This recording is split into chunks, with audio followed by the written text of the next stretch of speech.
Streusel is one of my favorite things to make, just to use as a garnish, or you can use it on top of muffins, coffee cakes, or anything of that sort. So this is one version of a way to make it by just doing it by hand in a mixing bowl. So we're really just going to put everything into the bowl, our flour, our sugars. I'm using brown sugar and white sugar, a little bit of salt, and I have all of my spices. This is the Fennel pollen with ginger and cinnamon.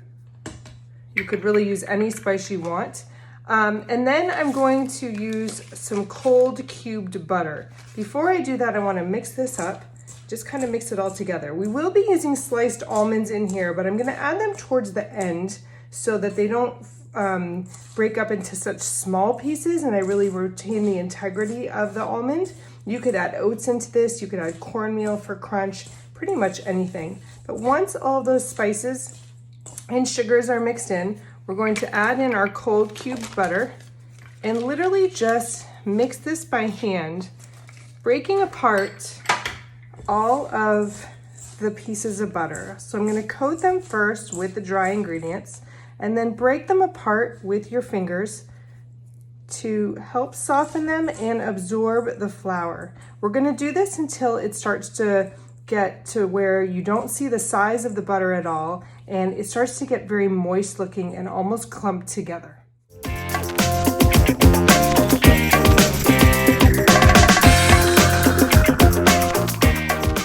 So my mixture is super moist now. I don't see any large pieces of butter. If I do have some small pieces here like this one, I'm just gonna keep working that in until I don't have any visible butter chunks.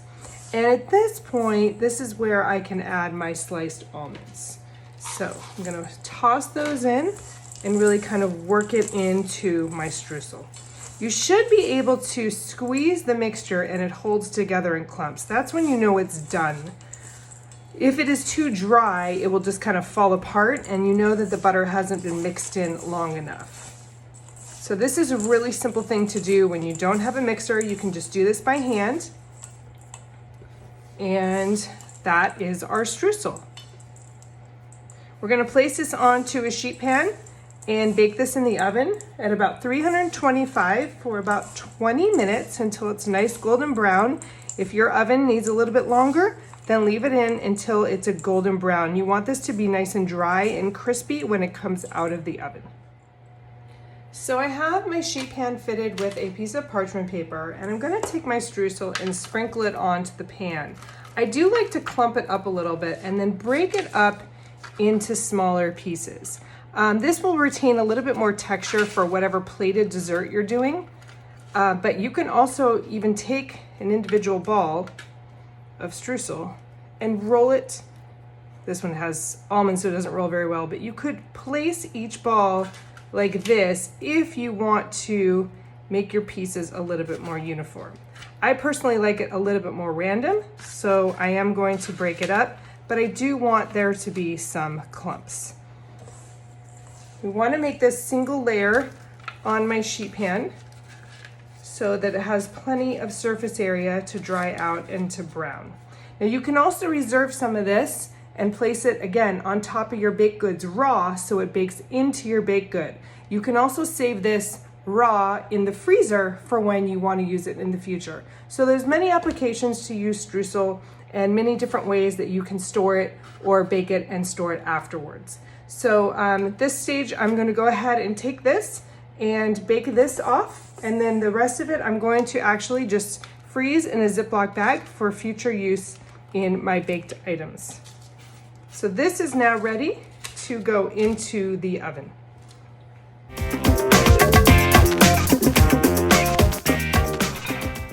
The next streusel we're going to do by hand as well, and this one is an orange vanilla streusel topping. So again, you can mix and match all sorts of flavors as long as you have your base fairly similar.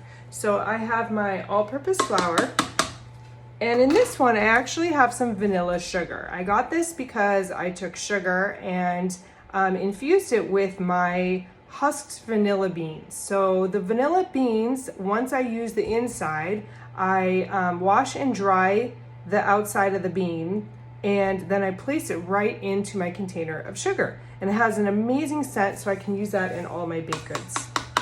And then I have some brown sugar as well. And here I have some of my Maldon sea salt. And again, my liquid ingredients, which I'll add in just a little bit. So with this dry mixture, I want to mix that up.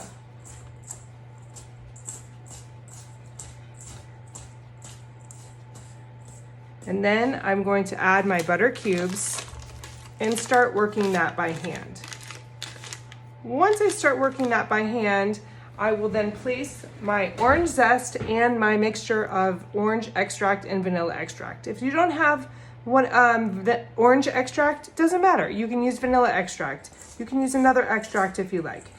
So again, it's very versatile, and you can just mix and match whatever flavors you want. So I'm going to mix this up, breaking the butter apart, letting it absorb into the dry mixture, and then we'll add our moisture ingredients. About halfway through, I'm going to add my orange zest into here, as well as my extracts, and continue mixing until it is completely void of any large pieces of butter. So with this streusel, I will distribute it the same way, clumping it up and then breaking it into smaller pieces. Again, to give you texture once it's baked. So single layer on my sheet pan.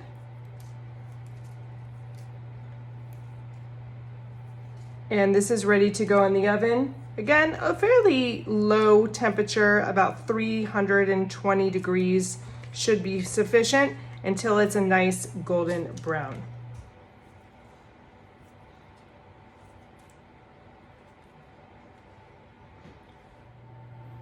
So if you want to use your streusel as an application for a topping for muffins or cakes, you just want to take a handful and then squeeze it and then crumble it all over the top. Pretty much cover the entire surface.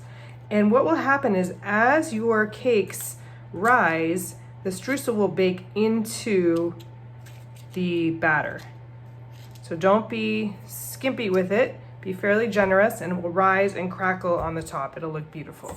So once again, take a nice handful, squeeze it, and then crumble the nice large pieces right into the batter, covering it completely.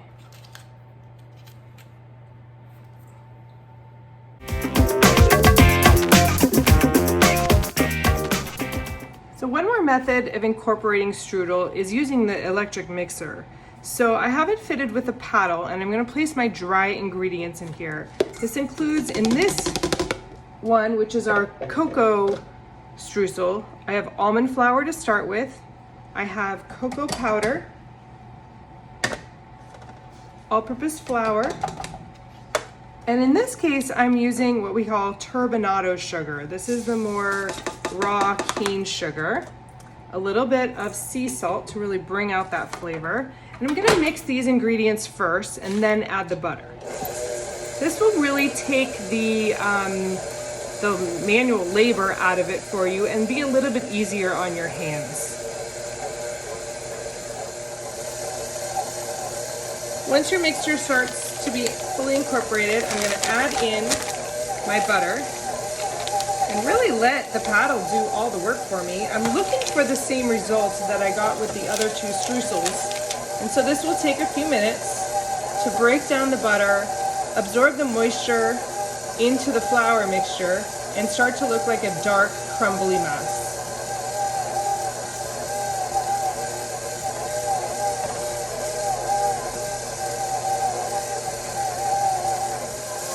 I'm turning the mixer now onto speed 2, and you can see it's starting to absorb the moisture from the butter. It's getting darker in color, and my butter pieces are getting a little bit smaller.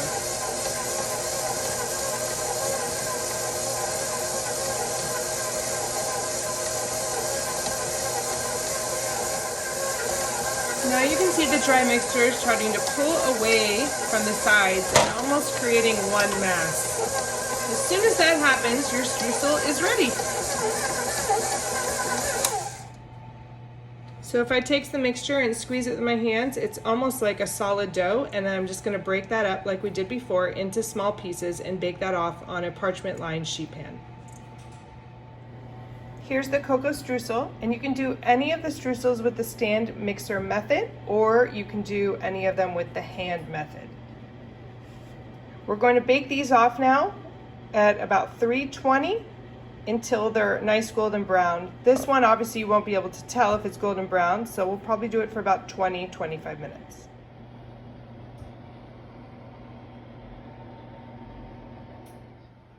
So here are my 3 streusels, and I'm going to store them in these plastic containers, nice airtight. And here are my muffins that we did with the streusel on top.